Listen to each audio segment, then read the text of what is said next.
Apa? Humazi langsung bersemangat mendengarnya. Apa katamu? Apakah ini berarti arwah bangsaku masih ada? Yu Wuji mengangguk, seharusnya begitu. Metode kultivasi istana Dao jahat cukup istimewa, dan bisa memurnikan jiwa orang lain untuk digunakan sendiri. Dia mengambil begitu banyak jiwa dari keluarga Hu.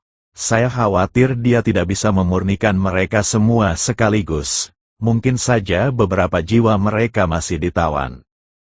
Mata Humazi berkaca-kaca karena kegembiraan. Hebat, hebat, selama semangat itu masih ada, rakyatku masih punya harapan untuk kebangkitan. Chen Ping pun menghela napas lega.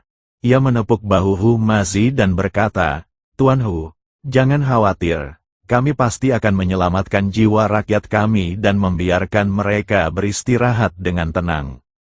Aku juga bisa membantu. Aku bisa mencari kesempatan untuk bertanya kepada saudaraku tentang keberadaan arwah keluarga Hu.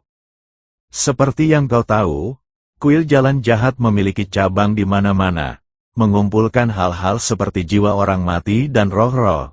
Jika kau tidak memiliki seseorang untuk membantumu mencari tahu, akan sulit bagimu untuk menemukan mereka. Yu Wuji berkata cepat-cepat, dia mengatakan ini hanya untuk menyelamatkan hidupnya sendiri. Hanya jika dia berguna, dia bisa menyelamatkan hidupnya. Chen Ping melirik Yu Wuji yang tampak seperti anjing tersesat, lalu berkata dengan dingin, untuk saat ini, aku akan mengampuni nyawamu. Namun, jika kau berani berbuat jahat, aku berjanji akan menghancurkan jiwamu dan tidak akan pernah bereinkarnasi. Yu Wuji buru-buru bersujud. Aku tidak berani, Tuan Chen, tenang saja. Aku akan berusaha sekuat tenaga untuk mencari tahu beritanya, dan aku tidak berani berbohong. Ia sudah dibuat ketakutan setengah mati oleh Nan Batian, dan merasa beruntung masih bisa bertahan hidup saat ini.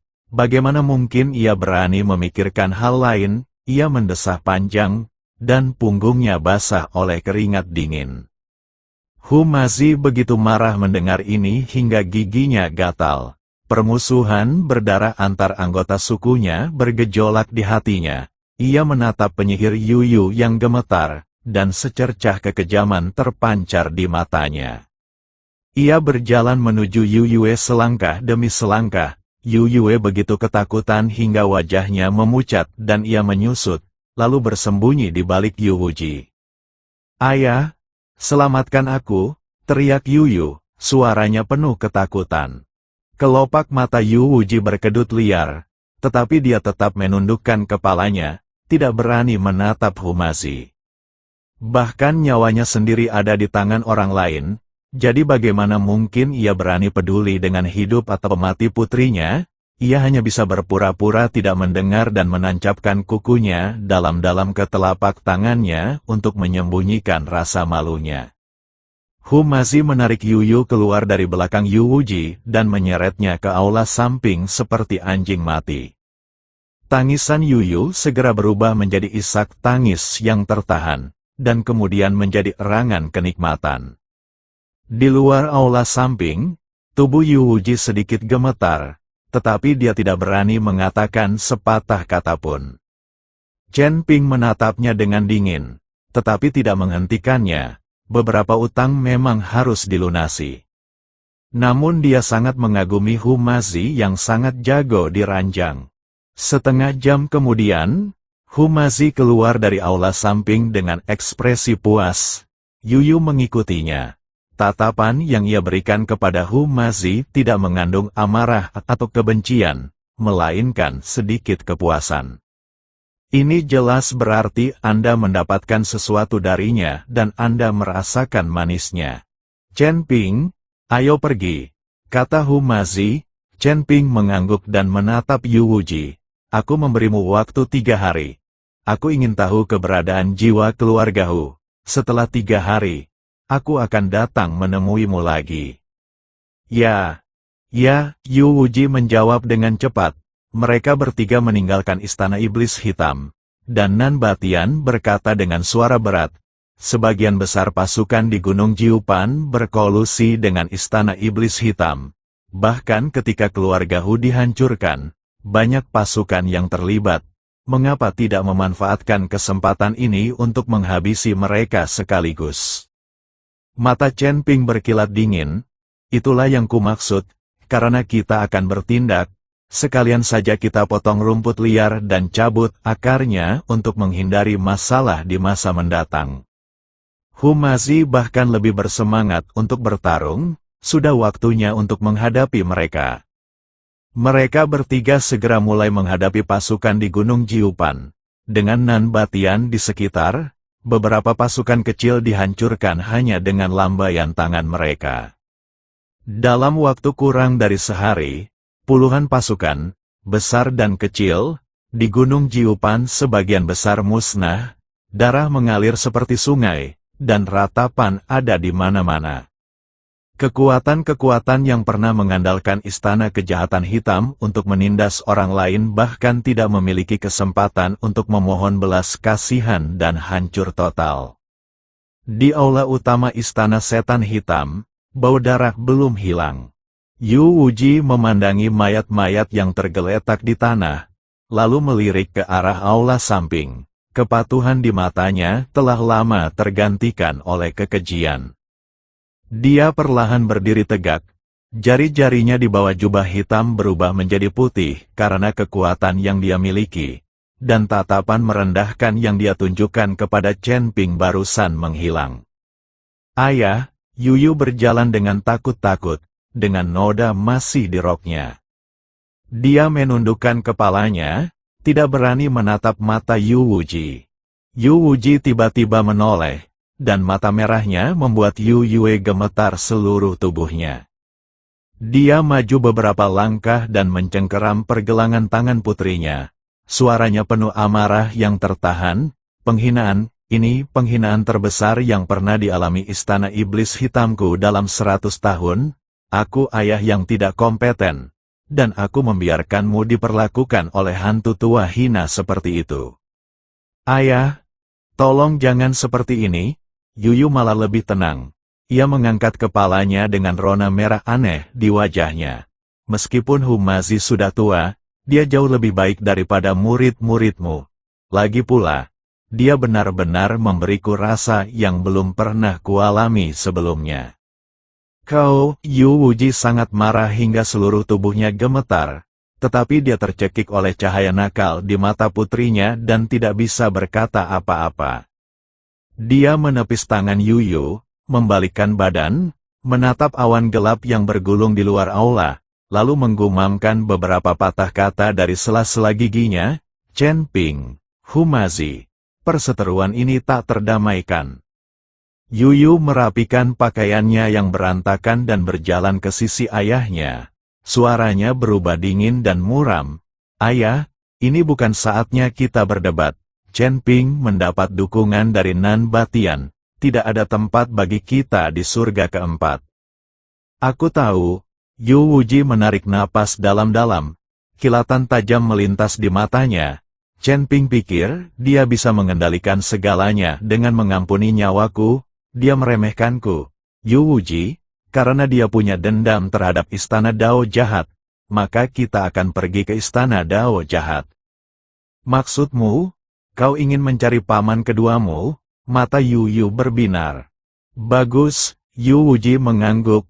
Pamanmu, Yu Wuxi, memiliki status tinggi di istana Dao jahat. Meskipun Chen Ping bilang dia hanya punya sedikit jiwa, dengan kekuatan istana Dao jahat, pamanmu bisa dengan mudah membangun kembali tubuhnya. Selama kita menggabungkan kekuatan istana Dao jahat, kita pasti bisa memastikan Chen Ping mati tanpa tempat pemakaman. Dia berjalan ke sudut, mengulurkan tangan dan meraba-raba di bawah ubin lantai yang longgar sebentar, lalu mengeluarkan sebuah kantong penyimpanan hitam. Ini adalah harta karun yang dikumpulkan oleh istana iblis hitam kita selama beberapa generasi. Cukup bagi kita untuk membuka pintu-pintu di surga kelima. Berkemaslah, kita pergi sekarang. Yuyu menanggapi dan berbalik untuk mengemasi barang-barangnya. Yu Wuji menatap aula kosong itu. Senyum sinis tersungging di bibirnya. Chen Ping, apa kau pikir aku akan membantumu menemukan jiwa keluarga Hu? Tunggu, sebentar lagi aku akan membiarkanmu menyaksikan jiwamu dimurnikan oleh aula Dao jahat dengan mata kepalamu sendiri. Ayah dan anak itu memanfaatkan malam itu untuk menghindari para biksu yang berpatroli dan diam-diam meninggalkan istana iblis hitam. Sebelum pergi, Yu Wuji sengaja menghapus semua jejak, seolah-olah tidak ada seorang pun yang pernah tinggal di sana. Pada saat yang sama, Chen Ping, Nan Batian dan Hu Mazi berdiri di luar gerbang Gunung Cilianmen. Gerbang Cilian dibangun menghadap gunung. Totem ular raksasa diukir di kedua sisi gerbang, memancarkan suasana suram. Saat itu, para penjaga di depan gerbang gunung sudah menyadari gerakan yang tidak biasa itu.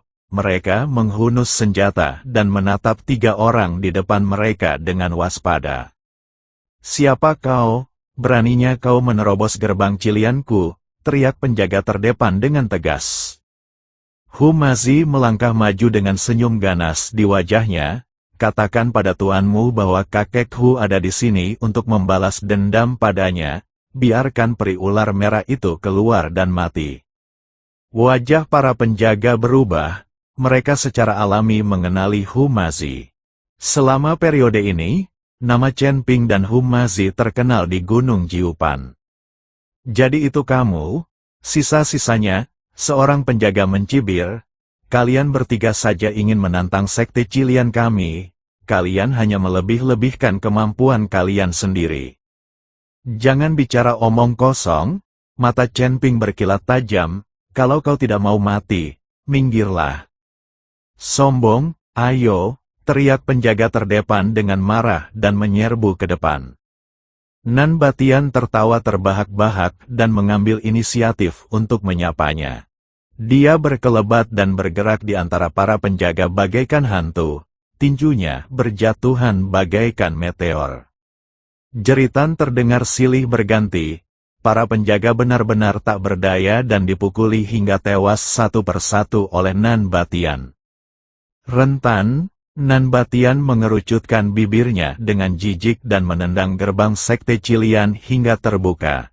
"Tuan Chen, Tuan Hu, ayo masuk." Mereka bertiga berjalan berdampingan memasuki sekte Cilian. Para murid yang mereka temui di sepanjang jalan melangkah maju untuk menghentikan mereka.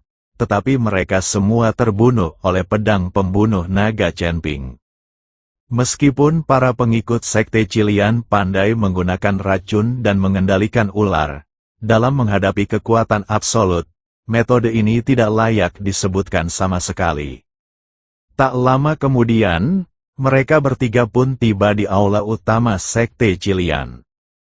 Peri ular merah sedang duduk di singgasana di tengah aula, menatap mereka dengan wajah muram. Di sampingnya berdiri puluhan master dari alam abadi bumi, dan mereka jelas sudah siap. "Chen Ping, Hu Mazi, beraninya kalian menerobos masuk ke sekte Cilian milikku."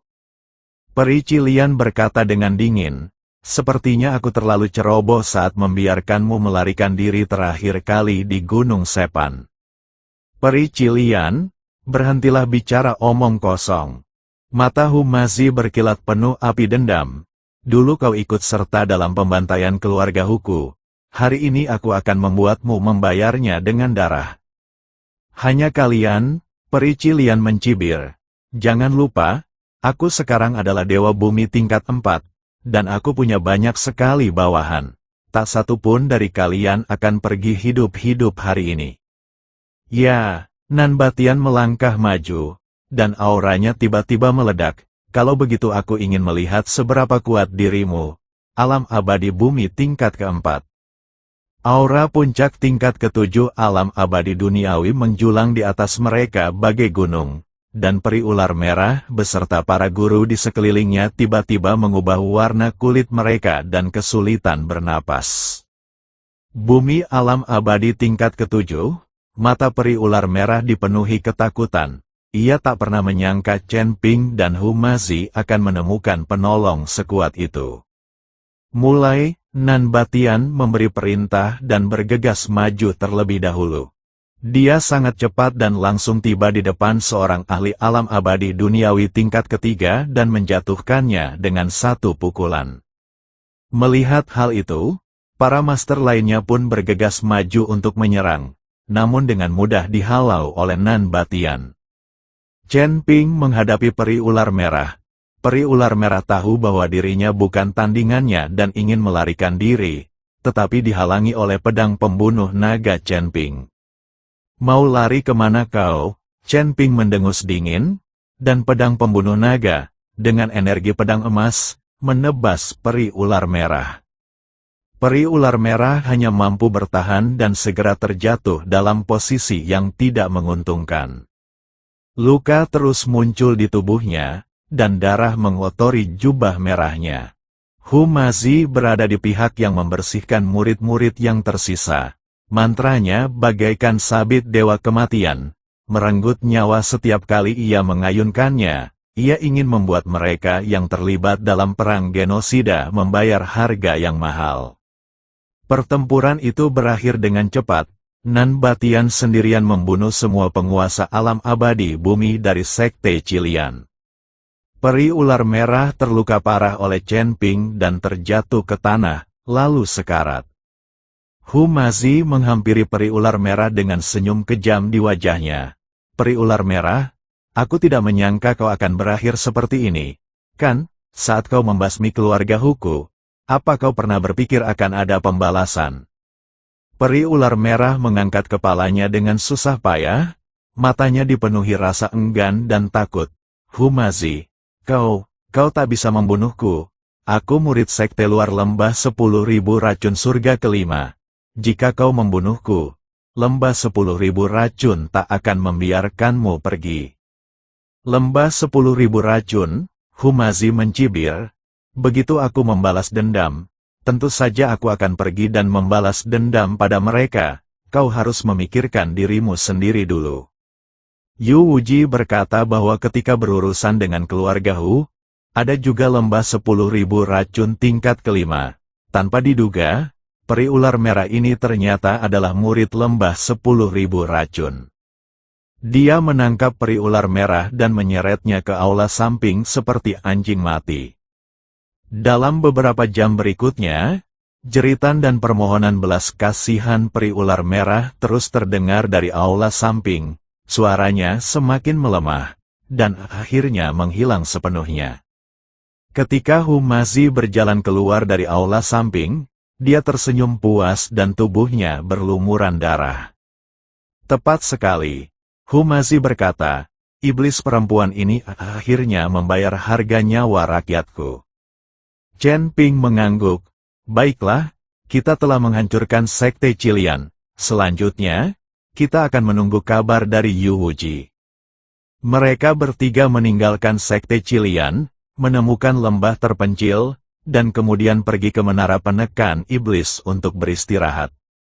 Pertempuran selama beberapa hari terakhir telah menghabiskan banyak energi spiritual mereka, dan mereka perlu memulihkan diri.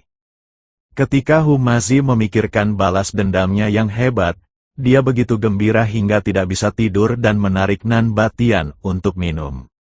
Chen Ping sedang bermeditasi di samping, mengkonsolidasikan kultivasinya. Dia tahu bahwa setelah mencapai level kelima, dia akan menghadapi tantangan yang lebih besar dan dia harus meningkatkan kekuatannya secepat mungkin. 3 hari berlalu dengan cepat, Chen Ping, Hu Mazi dan Nan Batian datang ke istana setan hitam lagi. Namun, ketika mereka tiba di gerbang istana, mereka mendapati keadaan sangat sepi dan tidak ada seorang pun penjaga. Ada yang salah, Chen Ping mengerutkan kening, kenapa sepi sekali? Hu Mazi juga merasakan ada yang tidak beres. Ia melangkah maju dan menendang gerbang istana hingga terbuka, sambil berteriak, Yu Wuji, keluar, kakek Hu Mu ada di sini. Aula itu kosong, tanpa seorang pun yang terlihat. Noda darah di tanah telah mengering, dan sudut-sudutnya ditutupi sarang laba-laba, seolah-olah tidak ada orang yang tinggal di sana untuk waktu yang lama. Di mana orangnya? Tanya Hu masih ragu. Apakah dia melarikan diri? Chen Ping berjalan ke aula dan mengamati lingkungan sekitarnya dengan saksama.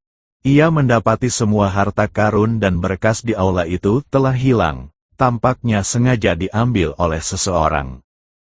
Kita tertipu, ekspresi Chen Ping berubah sangat buruk. Yu Wuji sama sekali tidak membantu kami mendapatkan informasi. Dia sudah lama kabur.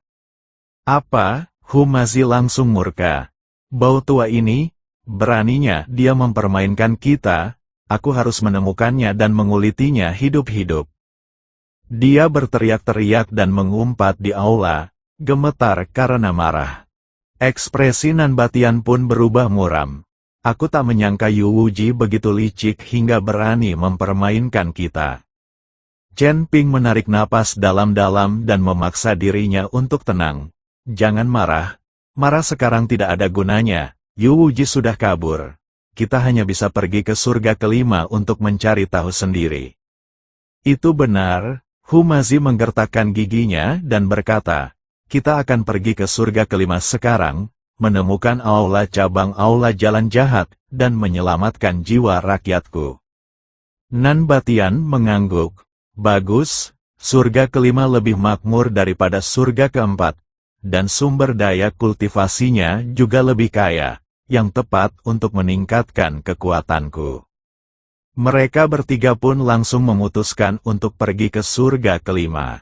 Mereka merobek kehampaan bersama Nan Batian dan terbang menuju surga kelima. Melewati celah angkasa, ketiganya tiba di surga kelima. Energi spiritual langit dan bumi di surga kelima beberapa kali lebih kaya daripada energi di surga keempat, membuat mereka langsung merasa segar. Pegunungan di sini bahkan lebih megah, langitnya berwarna ungu muda, dan udaranya dipenuhi dengan energi spiritual yang kaya. Chen Ping mengangguk, mari kita cari tempat tinggal dulu, lalu cari tahu berita tentang cabang balai Dao jahat. Tepat saat Chen Ping dan rekan-rekannya sedang mencari tempat bermalam di surga kelima, jauh di dalam istana Raja Dewa, di sebuah istana yang megah, kepala istana keempat tengah berdiri di dekat jendela. Dia mengenakan gaun putih polos, rambut hitam panjangnya tergerai bagaikan air terjun, wajahnya cantik, tetapi ada ketenangan di antara alisnya yang tidak sesuai dengan usianya. Kepala Istana ketujuh telah mengirim kabar bahwa Chen Ping telah meninggalkan surga ketiga. Kekuatan Chen Ping tak terbayangkan, dan Kepala Istana ketujuh bukanlah tandingannya. Terlebih lagi, Chen Ping juga berkonflik dengan Istana Jalan Jahat dan membunuh orang-orang dari Istana Jalan Jahat. Seorang pelayan melapor dengan lembut. Master Istana keempat berbalik, memainkan liontin giok di tangannya. Dengan sedikit kejutan di matanya, seorang dewa tingkat 5 yang tersebar bisa mengalahkan Master Istana ketujuh. Chen Ping ini variabel yang menarik. Pelayan itu membungkuk dan berkata, Kepala Istana ketujuh juga mengatakan bahwa dia telah mengikuti instruksi Kepala Istana dan tidak sepenuhnya memutuskan hubungan dengan Chen Ping. Dia hanya mengujinya sedikit. Bagus sekali. Kepala aula keempat mengangguk. Kuil sudah lama dirundung masalah. Kaum konservatif itu sekelompok orang keras kepala yang hanya tahu cara mempertahankan cara lama. Jika kita bisa mendapatkan bantuan dari orang-orang seperti ini, jalan menuju reformasi mungkin akan lebih mulus. Dia merenung sejenak, lalu berkata kepada pelayan itu, Yun Xiu, pergilah ke surga keempat sendiri. Jika Istana Dao jahat mempermalukan Chen Ping, kau bisa membantunya dengan tepat, tapi jangan terlalu menyinggung Istana Dao jahat. Kuil kita, bahkan seluruh klan dewa, sudah punya terlalu banyak musuh. Tidak mudah memprovokasi kekuatan seperti kuil jalan jahat. Kedepannya, kita juga harus belajar untuk tidak mencolok. Ketika kita tidak punya kekuatan absolut, kita selalu bertindak superior dan mudah dikalahkan. Baik, Tuan Istana, jawab pelayan bernama Yun Xiu. Kepala Istana keempat memberi instruksi. Temukan Chen Ping dan katakan padanya bahwa masa lalu telah dimaafkan. Kuil bersedia berdamai dengannya. Jika dia membutuhkan sesuatu, istana keempat akan membantunya. Mata Yun Xiu bergerak sedikit. Tuan Istana ketiga. Audio asli channel Sudahlah, nada bicara Master Istana keempat berubah dingin. Jika dia ingin mati, aku tidak akan menghentikannya. Tapi jangan coba-coba menyeret seluruh kuil bersamanya. Pada saat yang sama, ada pemandangan yang sama sekali berbeda di dalam istana Master Istana ketiga. Kepala istana ketiga mengenakan jubah emas dan wajahnya tampak menyeramkan. Setelah mendengarkan laporan bawahannya, ia menggebrak meja dan meraung. Sampah, dia bahkan tidak bisa mencapai alam abadi longgar tingkat 5. Kurasa dia seharusnya tidak lagi menjadi kepala istana ketujuh. Biksu utusan di bawah gemetar dan berbisik, Kepala istana ketujuh adalah orangnya kepala istana keempat. Kepala istana keempat hanya memintanya untuk mengujinya. Kurasa orang ini tidak benar-benar bekerja keras. Sekarang Chen Ping telah meninggalkan surga ketiga. Apa yang harus kita lakukan? Kepala aula ketiga menarik napas dalam-dalam. Matanya berkilat tajam. Chen Ping, dia hanya badut, dan beraninya dia menantang keagungan kuil. Sampaikan perintahku, suruh Master Istana ke-6 dari langit ke-6 segera pimpin orang-orang untuk menemukan Chen Ping, bunuh Chen Ping dengan cara apapun. Jika Chen Ping dibiarkan meninggalkan surga ke-6 hidup-hidup, maka posisi Master Istana ke-6 akan diwariskan kepada orang lain. Baik. Biksu pembawa pesan itu mengangguk dan segera mundur. Kepala istana ketiga menatap aula kosong, dan seringai muncul di bibirnya. Kepala istana keempat, kau ingin memenangkan hati Chen Ping. Naif sekali, variabel seperti itu harus disingkirkan secepat mungkin. Kami adalah elit klan dewa, dan kami lebih unggul dari para kultivator manusia itu. Tapi kau memilih untuk menurunkan statusmu. Jangan salahkan aku karena bersikap kasar. Kepala istana ketiga dan kepala istana keempat berselisih satu sama lain, dan masing-masing dari mereka mewakili kekuatan yang berbeda di kuil. Akan tetapi, Master Istana keempat memegang Ordo Raja Ilahi di tangannya, jadi Master Istana ketiga tidak berani melakukan apapun padanya. Surga kelima. Di luar kota besar bernama Sword Saint City, 3 sosok perlahan mendekat. Mereka adalah Chen Ping, Hu Mazi, dan Nan Batian. Kota suci pedang ini sungguh luar biasa. Hu Mazi memandangi tembok kota di depannya yang tingginya 100 kaki. Rune-rune berbentuk pedang yang tak terhitung jumlahnya terukir di dinding, dan energi pedang ada di mana-mana. Ia tak bisa menahan diri untuk tidak mengaguminya. Nan Batian mengangguk dan berkata, kota suci pedang adalah tanah suci kultivasi pedang yang terkenal di surga kelima. Semua kultivator di sini mahir dalam ilmu pedang, ada banyak master di kota ini, dan bahkan banyak kultivator pedang tingkat 7 di alam abadi bumi. Tatapan Chen Ping menyapu tembok kota. Merasakan kekuatan pedang membubung tinggi ke langit, dan secercah minat melintas di matanya. Oh, mereka semua adalah kultivator pedang. Menarik. Dia sendiri ahli dalam menggunakan pedang, dan pedang pembunuh naga adalah senjata suci. Tentu saja, dia penasaran dengan kota para pembudidaya pedang seperti itu. Ayo masuk dan lihat, saran Chen Ping. Nan Batian menatap tembok kota Jianseng yang menjulang tinggi, mengerutkan kening, lalu menggelengkan kepalanya. Aku tidak mau masuk. Aku akan menunggumu di luar kota. Chen Ping berhenti sejenak dan menoleh menatapnya. Kenapa? Apa ada yang salah dengan kota suci pedang ini? Mata Nan Batian berkedip, menghindari tatapan Chen Ping, dan dia berkata dengan samar, tidak apa-apa. Hanya saja, aku tidak terbiasa dengan aturan di kota ini. Kau bisa masuk dan mencari berita. Lebih aman bagiku untuk menemuimu di luar kota. Aura di sekelilingnya tampak sedikit tegang, dan jelas itu bukan sekadar karena tidak terbiasa dengan aturan. Melihat dia tidak mau berkata lebih banyak, Chen Ping tidak mengajukan pertanyaan lebih lanjut. Setelah sekian lama bersama, ia tahu bahwa meskipun Nan Batian terlihat kasar, ia sebenarnya teliti. Karena ia memilih untuk tinggal di luar kota, ia pasti punya alasan tersendiri. Mungkin ada perselisihan di kota suci pedang di masa lalu, atau mungkin ada seseorang di kota ini yang tidak ingin ditemuinya. Chen Ping mengangguk dan berkata, "Kita akan keluar secepatnya, hati-hati di luar kota." Yakinlah, Nan Batian menyeringai, memperlihatkan gigi-giginya yang putih. Sekalipun Dewa Bumi tingkat 8 datang dan aku tak dapat mengalahkannya, bukankah aku akan melarikan diri saja? Chen Ping tidak berkata apa-apa lagi dan berjalan menuju gerbang kota bersama Humazi. Begitu tiba di gerbang kota, Humazi tertarik dengan pemandangan di tembok kota.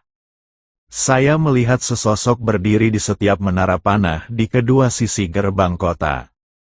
Di sebelah kiri adalah seorang pendekar pedang berpakaian hijau dengan wajah tegas, pedang panjang di punggungnya, dan matanya sedikit tertutup, seolah-olah sedang bermeditasi. Di sebelah kanan adalah seorang wanita berpakaian putih dengan tubuh ramping, pedang panjang di tangannya menunjuk diagonal ke tanah, dan tatapan matanya tampak seperti peri yang bukan dari dunia ini.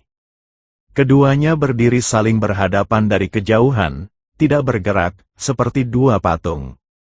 Apa yang mereka berdua lakukan? Berdiri di sini sebagai hukuman.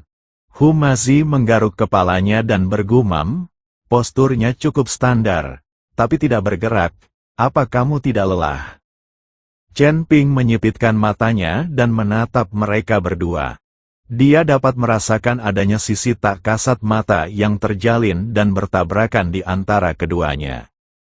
Pendekar berbaju biru itu dikelilingi oleh niat pedang yang mendominasi dan ganas, seperti pedang tajam yang terhunus dari sarungnya, siap untuk memotong apapun di dunia. Niat pedang wanita berbaju putih itu selembut air, namun sangat fleksibel, kelihatannya lembut, tetapi mampu melenyapkan semua serangan. Mereka bertarung dengan pedang, kata Chen Ping perlahan. Anggar, Humazi semakin bingung, aku tidak melihat mereka bertarung. Ini adalah kompetisi niat pedang, Chen Ping menjelaskan, ini tentang memahami cara menggunakan pedang dan mengendalikan kekuatannya, yang lebih berbahaya daripada bertarung dengan pedang dan senjata sungguhan. Begitu niat pedang satu pihak hancur, paling banter hati dao mereka akan rusak, paling buruk kultivasi mereka akan sia-sia belaka. Humazi tiba-tiba menyadari apa yang sedang terjadi dan berseru, "Wow, mereka bisa berduel tanpa harus bertarung, orang-orang di kota suci pedang memang berbeda." Chen Ping tidak lagi memperhatikan mereka berdua dan hendak membawa Humazi ke kota ketika tiba-tiba terdengar auman binatang yang melengking. "Minggir, minggir," saya melihat seorang pemuda berpakaian brokat, menunggangi seekor binatang yang menyerupai singa tetapi bermata tiga, berlari menuju gerbang kota. Binatang itu sangat besar, dan keempat kukunya menghentak tanah, memercikkan awan debu. Ia bergerak sangat cepat, dan para pejalan kaki di jalan berteriak dan menghindar karena takut tertabrak. Melihat binatang buas itu hendak menerjang ke arah Chen Ping, Humazi tanpa sadar ingin menarik Chen Ping menjauh, tetapi Chen Ping menahan tangannya. Chen Ping berdiri di tempatnya, wajahnya tenang, ia tidak menghindar maupun mundur. Ia hanya diam memperhatikan binatang buas dan pria berbaju brokat yang berlari ke arahnya. Pengadilan kematian, melihat Chen Ping berani menghalangi jalannya, pria berbaju brokat itu memancarkan amarah di matanya. Alih-alih melambat, ia menepuk kepala binatang buas itu dan berkata, "Pukul dia." Binatang itu tampaknya mengerti perintah itu. Ia membuka mulutnya yang berdarah, memperlihatkan taring-taringnya yang tajam, dan bergegas menuju Chen Ping. Pada saat kritis ini, sesosok muncul di depan Chen Ping seperti hantu. Dia adalah seorang pria parubaya yang mengenakan pakaian linen kasar, bertubuh rata-rata dan berpenampilan sederhana, seperti pandai besi biasa. Namun dia bergerak secepat kilat dan langsung meninju kepala binatang itu. Tidak ada momentum yang mengguncang bumi, tidak ada kecemerlangan yang cemerlang, bahkan fluktuasi energi spiritual dalam kepalan itu sangat lemah. Namun, singa berkepala 3 yang sangat ganas itu, di bawah pukulan ini, seolah-olah dihantam gunung, ia meraung melengking, dan tubuhnya yang besar tiba-tiba berhenti, ia terhuyung mundur beberapa langkah, matanya penuh ketakutan. Lelaki berpakaian brokat itu terhuyung karena perubahan mendadak ini dan hampir jatuh dari punggung binatang itu. Ia menenangkan diri, menatap pria parubaya itu, dan berteriak dengan marah, "Siapa kau? Beraninya kau ikut campur dalam urusanku? Kau tahu siapa aku?" Pria parubaya itu meliriknya dengan tenang dan berkata, "Kota Jianseng punya aturannya sendiri. Di sini, siapapun kau harus mematuhi aturan, mendominasi dengan mengandalkan kekuatan keluargamu, tak seorang pun akan menoleransimu." Setelah berkata demikian, dia berbalik dan pergi tanpa melihat ke arah lelaki berpakaian brokat itu, lalu segera menghilang di antara kerumunan, seakan-akan dia tidak pernah muncul. Lelaki berpakaian brokat itu menatap punggung lelaki parubaya itu, lalu menatap tatapan aneh dari orang-orang di sekitarnya, dan wajahnya pun berubah pucat dan biru. Dia mendengus dingin, senyum menghina muncul di sudut mulutnya, dan berkata kepada para pengikutnya, "Sekelompok orang desa, kalian tidak tahu apa-apa." Dia menepuk kepala singa berkepala 3, menunggangi binatang itu, dan berjalan menuju kota dengan bangga. Ketika berpapasan dengan Chen Ping, dia sengaja berhenti dan memperhatikan Chen Ping dari atas ke bawah. Melihat Chen Ping hanyalah seorang kultivator dari alam abadi, pria berpakaian brokat sedikit terkejut. Dia baru saja turun dari binatang itu dan dengan lambaian tangannya, binatang itu menghilang. "Bagaimana seorang pengembara abadi sepertimu bisa sampai di sini?" tanya lelaki berpakaian brokat itu dengan rasa ingin tahu. "Apakah ada aturan bahwa alam Sanxian tidak bisa datang ke sini?" Chen Ping bertanya tanpa menunjukkan kelemahan apapun.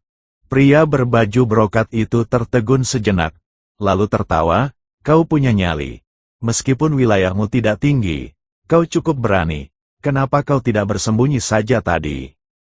"Aku takut, kakiku lemas.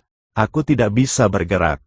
Chen Pingdao, pria berbaju brokat itu tertegun sejenak, lalu tertawa dan berkata, "Orang yang menarik, kau baru di kota pedang suci, kan? Namaku Zhao Tianyi. Jadilah adikku mulai sekarang. Ikuti aku." "Tahukah kau asal-usul namaku?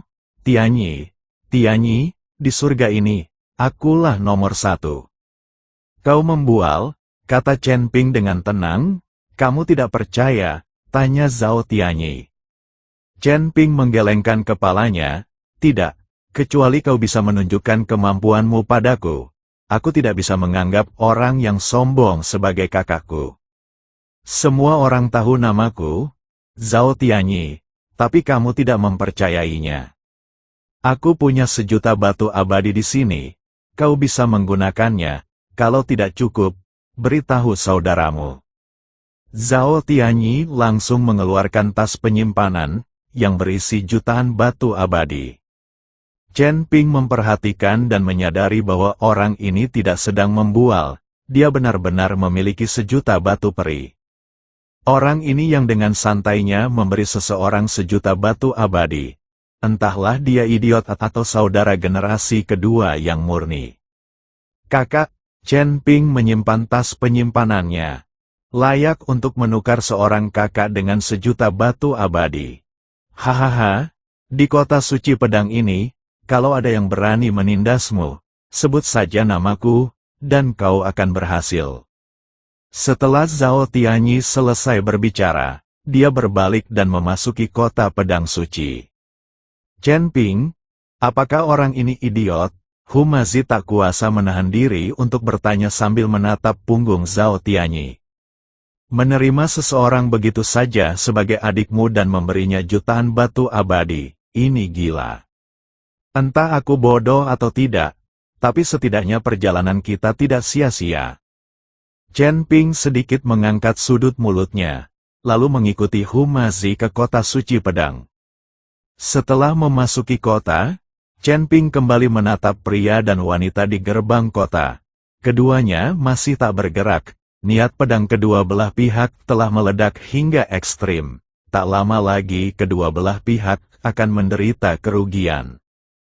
Cahaya keemasan melintas di mata Chen Ping, dan niat pedang tak terlihat muncul dalam sekejap.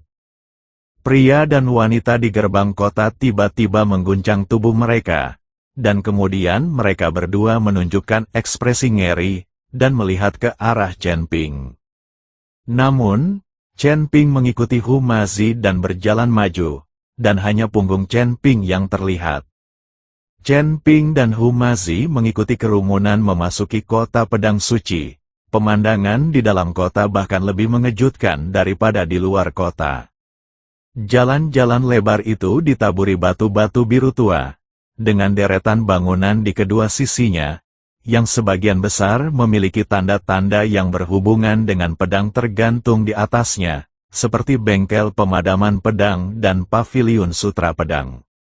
Di antara pejalan kaki, 9 dari 10 orang memiliki pedang di pinggang atau punggung mereka. Meskipun mengenakan pakaian biasa, mereka memancarkan aura tajam dan garang. Wah, tempat ini seru banget.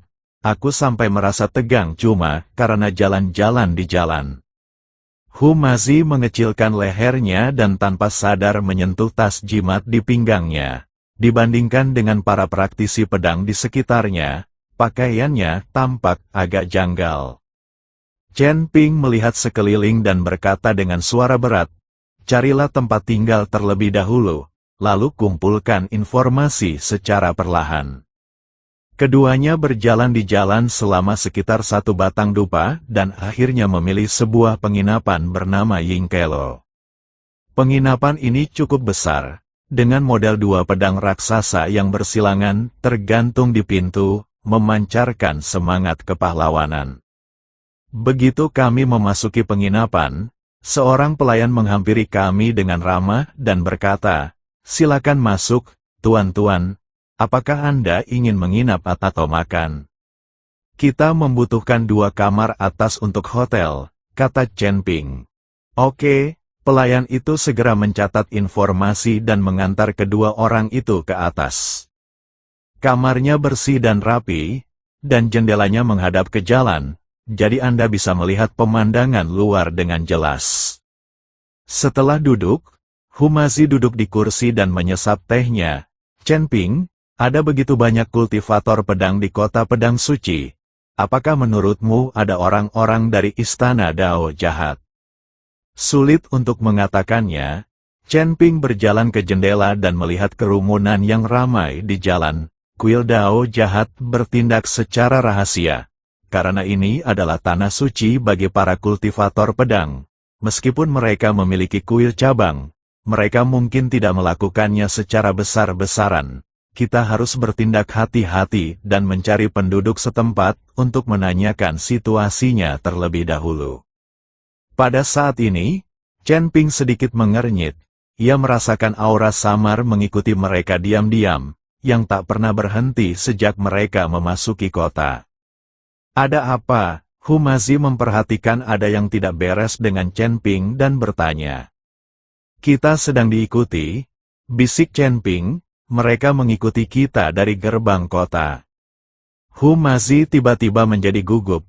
Apakah pria berbaju brokat itu Zhao Tianyi, atau seseorang dari istana Dao jahat?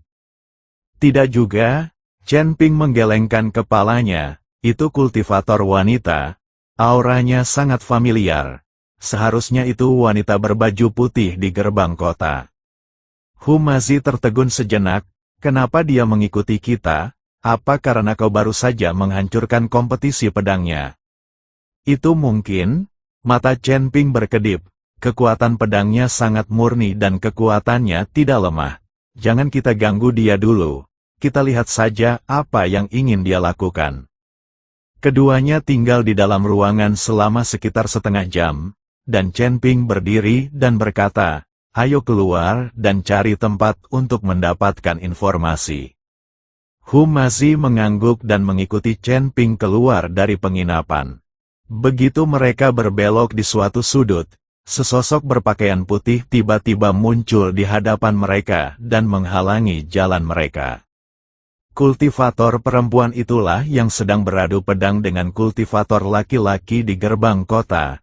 Saat ini, raut wajahnya yang sebelumnya tampak halus telah hilang, dan yang tersisa hanyalah tatapan tajam, menatap Chen Ping lekat-lekat.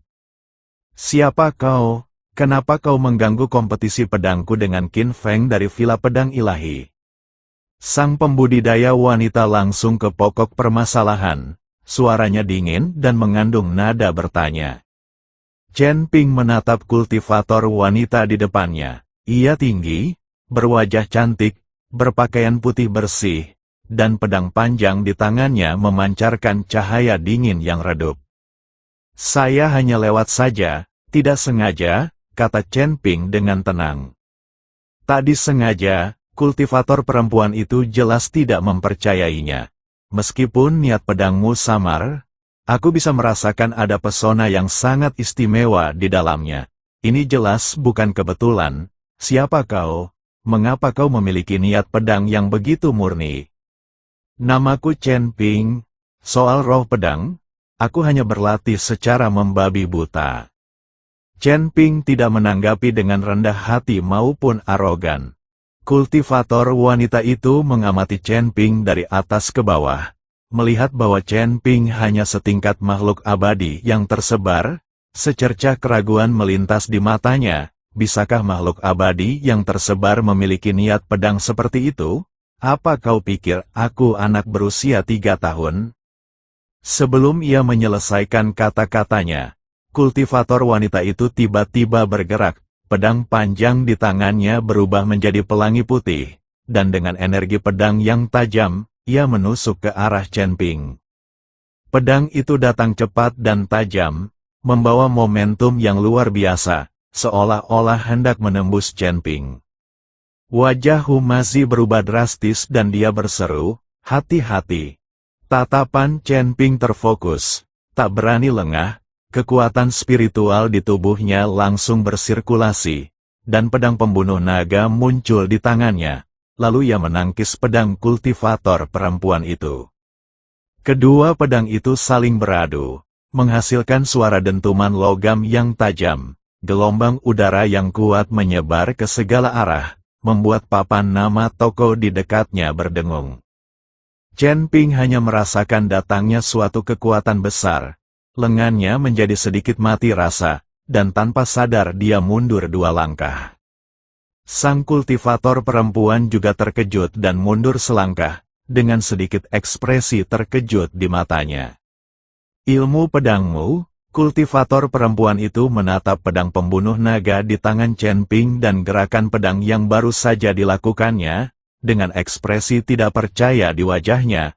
Apakah ini teknik pedang dari Sekte Pedang? Hati Chen Ping tergerak, ia tak menyangka kultivator perempuan ini ternyata bisa mengenali ilmu pedang Sekte Pedang. Ia ingat bahwa ketika berada di surga ketiga, ia memang telah mempelajari beberapa teknik pedang di reruntuhan Sekte Pedang yang telah hancur. Di saat-saat putus asa, ia secara tidak sadar menggunakannya. Aku tidak tahu Sekte Pedang apa itu. Aku sendiri yang menemukan teknik pedang ini, bantah Chen Ping. Kultivator perempuan itu menggelengkan kepalanya. Tatapannya semakin tajam. Mustahil, inti dan pesona teknik pedang ini jelas merupakan teknik pedang Liu Yun, milik Sekte Pedang.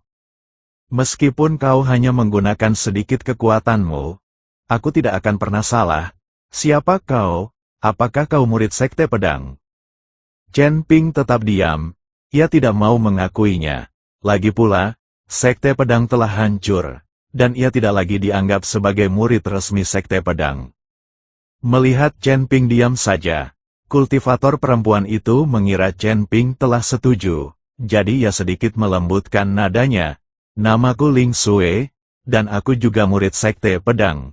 Jika kau benar-benar anggota Sekte Pedang, maka kita berasal dari sekte yang sama, dan tidak perlu bertengkar.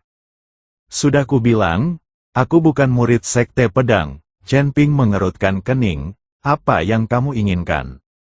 Aku ingin tahu di mana kamu mempelajari ilmu pedangmu. Ling Xue menatap Chen Ping lekat-lekat. Sekte Pedang telah hancur di surga ketiga. Selain kami para murid yang telah naik, hanya sedikit orang yang mengetahui ilmu pedang Sekte Pedang. Chen Ping mengerti dalam hatinya bahwa tampaknya Ling Xue memang seorang murid Sekte Pedang yang telah naik dari surga ketiga. Dia berpikir sejenak dan berkata, aku memang mempelajari beberapa teknik pedang di reruntuhan surga ketiga, tapi aku tidak tahu kalau itu adalah Sekte Pedang.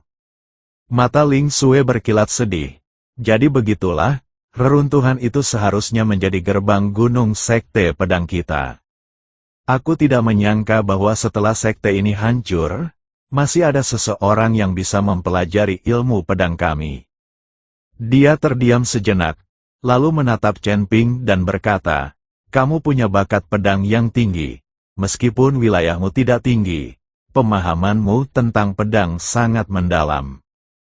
Pedang yang kau gunakan tadi tampak sederhana, tetapi pedang itu mengandung semacam pesona primitif yang bahkan aku merasa rendah terhadapnya. Chen Ping tidak menyangka Ling Xue akan menilainya seperti ini, dan sedikit terkejut. Karena kamu telah mempelajari teknik pedang dari Sekte Pedang kami, kamu dapat dianggap memiliki hubungan dengan Sekte Pedang. Ling Xue mengganti topik pembicaraan. Sepertinya kau tidak begitu mengenal kota suci pedang. Kebetulan, aku akan bertemu dengan seorang tetua yang juga berasal dari Sekte Pedang dan merupakan penanggung jawab kota suci pedang. Mau ikut denganku? Mata Chen Ping bergerak sedikit. Ia baru saja akan mendapatkan informasi. Jika ia mengikuti Ling Xue menemui penanggung jawab Sekte Pedang, ia mungkin bisa mendapatkan informasi yang berguna, atau bahkan mengetahui keberadaan Aula Dao jahat. Bagus, Chen Ping mengangguk dan setuju. Kami baru saja tiba di kota Jianseng, dan kami ingin mencari seseorang untuk bertanya tentang situasinya. Hu Mazi kebingungan mendengarkan apa yang dikatakan orang di dekatnya. Melihat Chen Ping setuju, ia tidak banyak bicara dan mengikuti kedua pria itu. Berjalan di jalanan kota pedang suci, Chen Ping melirik Ling Xue di sampingnya dan bertanya, kau baru saja mengatakan bahwa kultivator pria yang bertanding pedang denganmu bernama Qin Feng, dan dia berasal dari Villa Pedang Ilahi. Apakah ada dendam di antara kalian berdua?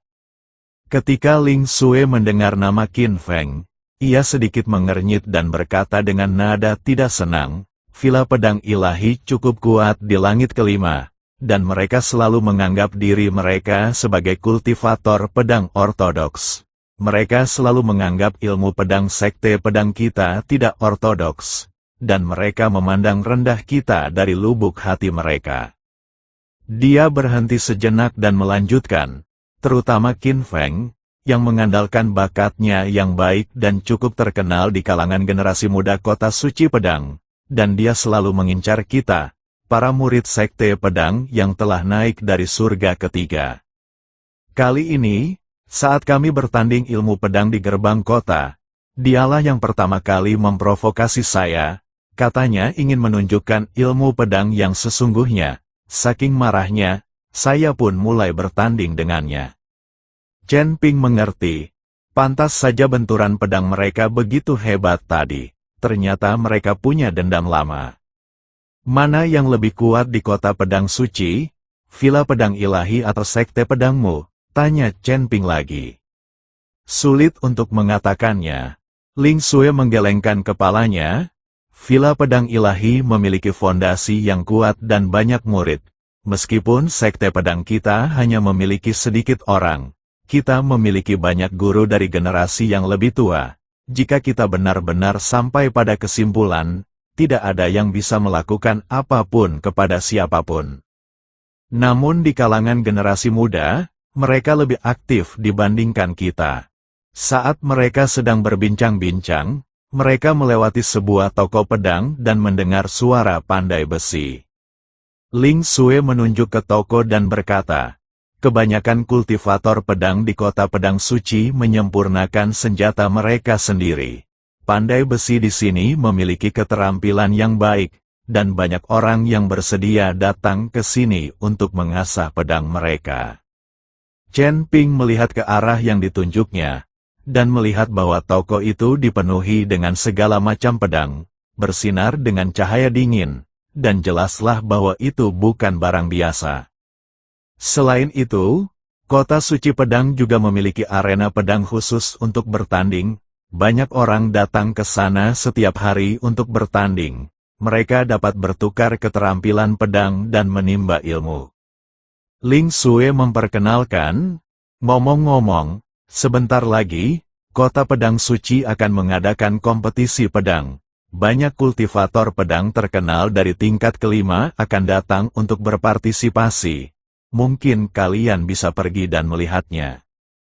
Chen Ping mengangguk, dan dia memiliki pemahaman lebih baik tentang kota suci pedang. Ling Xue membawa Chen Ping dan Hu Mazi melewati beberapa jalan dan sampai di daerah yang relatif terpencil. Tidak ada pusat kota yang ramai di sini, tetapi ada lebih banyak bangunan kuno, dan udaranya dipenuhi dengan aroma samar rumput dan pepohonan.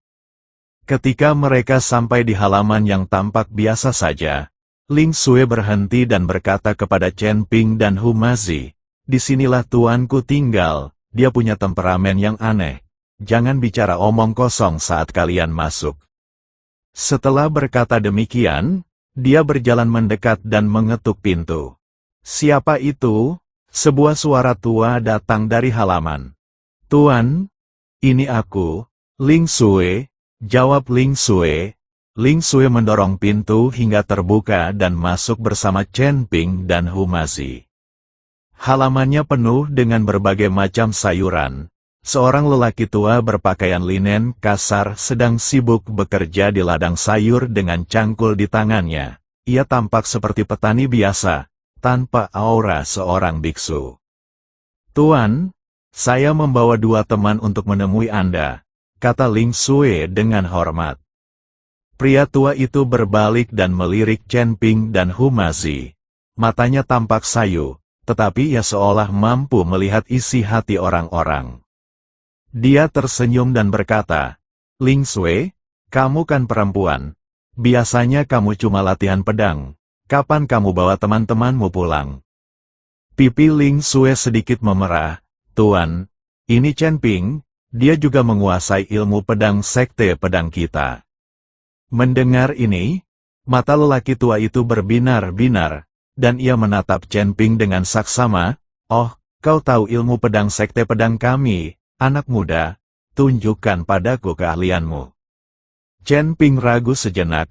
Ia tidak ingin terlalu mencolok, tetapi melihat penampilan lelaki tua itu, ia tampak bukan orang biasa. Mungkin ia benar-benar bisa mendapatkan informasi berguna darinya.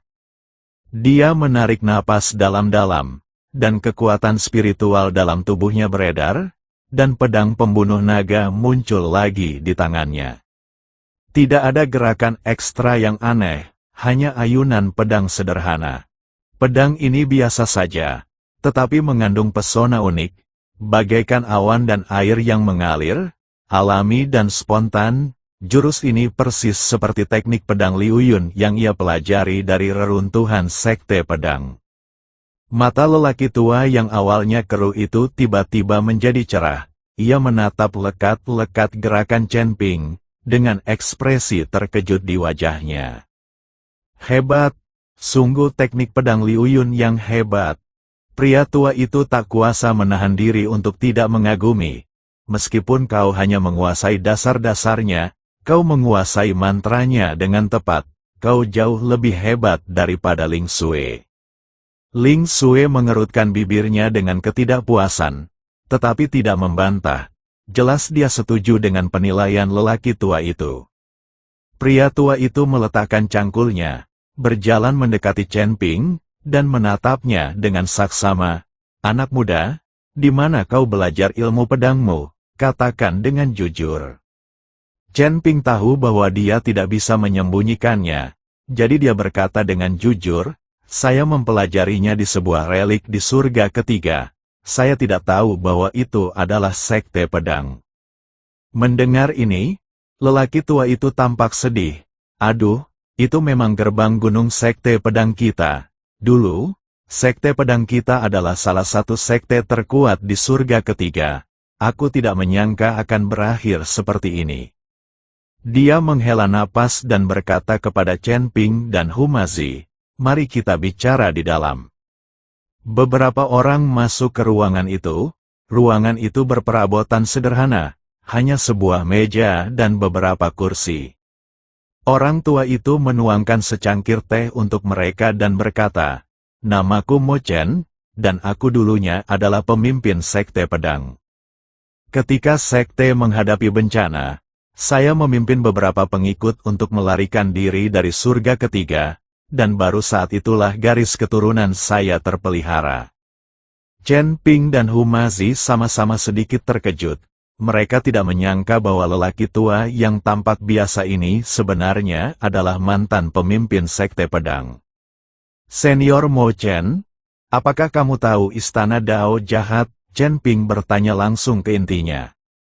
Ekspresi Mo Chen sedikit berubah ketika mendengar ini. Aula Dao jahat? Kenapa kau bertanya pada mereka? Saya punya dendam terhadap mereka dan ingin membalas dendam pada mereka. Chen Ping berkata dengan suara berat, mereka ikut serta dalam pemusnahan klan temanku Hu dan mengambil jiwa para anggota klan. Humazi pun berkata dengan penuh semangat, Senior Mo Chen, kau harus membantu kami. Kita harus menyelamatkan jiwa rakyat kita dan membalaskan dendam mereka. Mo Chen terdiam sejenak, lalu berkata, istana Dao jahat sangat kuat di langit kelima, dan mereka bertindak tanpa ampun. Mereka ahli dalam mengumpulkan roh dan mempraktikkan keterampilan jahat, sehingga banyak kekuatan yang enggan memprovokasi mereka. Jika kau ingin membalas dendam pada mereka, aku khawatir itu tidak akan semudah itu. Betapapun sulitnya, kita harus mencobanya. Tatapan Chen Ping tajam. Selama aku bisa menemukan kuil cabang mereka, aku akan menyelamatkan jiwa keluarga Hu bahkan jika itu mengorbankan nyawaku. Mo Chen menatap mata Chen Ping yang penuh tekad dan mengangguk.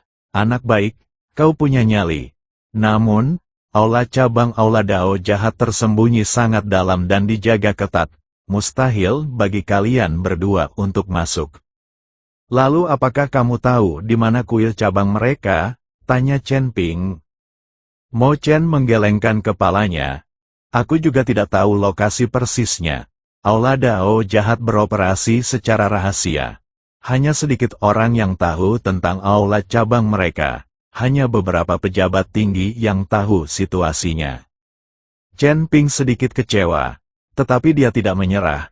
Apakah Anda kenal seseorang yang mungkin tahu lokasi cabang kuil Dao jahat?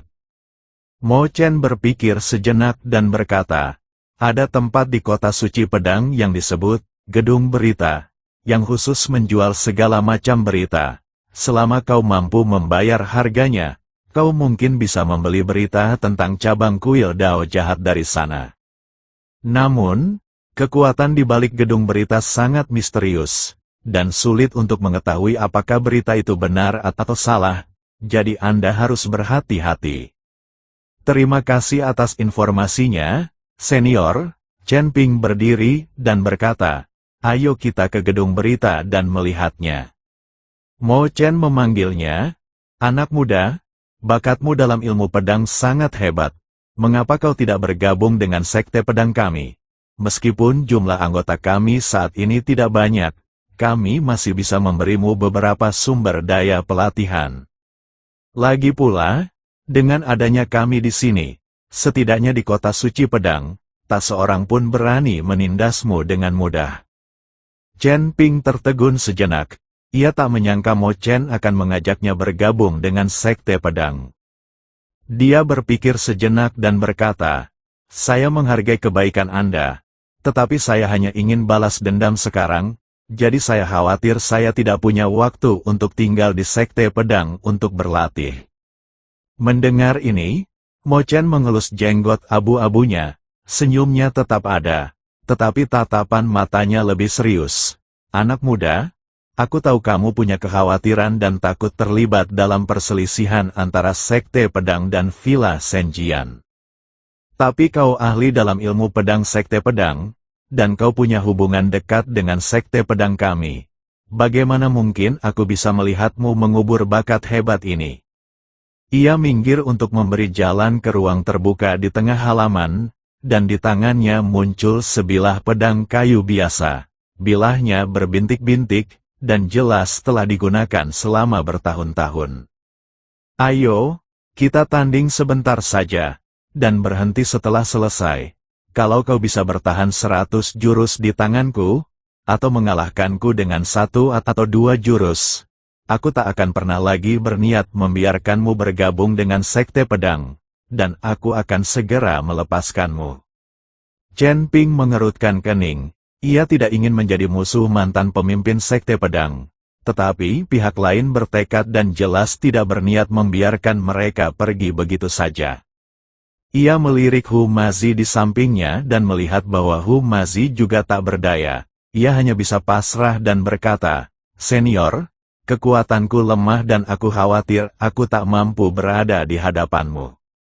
"Tidak apa-apa, lakukan saja yang terbaik."